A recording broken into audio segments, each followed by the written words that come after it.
આમ આદમી પાર્ટી જેની સુરતમાં વધી છે મુશ્કેલી। સુરતમાં આમ આદમી પાર્ટીના બે કોર્પોરેટર સામે એસીબીમાં ફરિયાદ નોંધાઈ છે।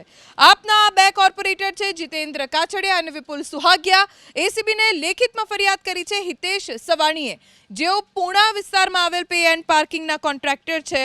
ફરિયાદી હિતેશ સવાણીના અનુસાર પૂણા વિસ્તારમાં પે એન્ડ પાર્કિંગની સાથે શાક માર્કેટ પણ છે। અમારા માણસોએ અહીં કરિયાણાનો સામાન મૂક્યો હતો। આ સમયે આપના બંને કોર્પોરેટર આવ્યા અને ગેરકાયદે કબજો કર્યો હોવાનું કહી ગુનો દાખલ કરવાની ધમકી આપી।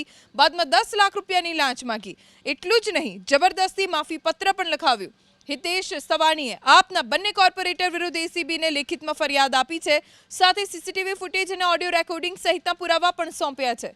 આ તરફ આપ કોર્પોરેટર જીતેન્દ્ર કાછડિયા અને વિપુલ સુહાગિયાએ આરોપોને ખોટા ગણાવ્યા। આ મામલે રાજકારણ પણ ગરમાયું। ભાજપ ધારાસભ્ય કુમાર કાનાણી અનુસાર સુરતમાં રહેતા મૂળ સૌરાષ્ટ્રના લોકોએ આમ આદમી પાર્ટી પર વિશ્વાસ મૂક્યો અને આપે વિશ્વાસઘાત કર્યો।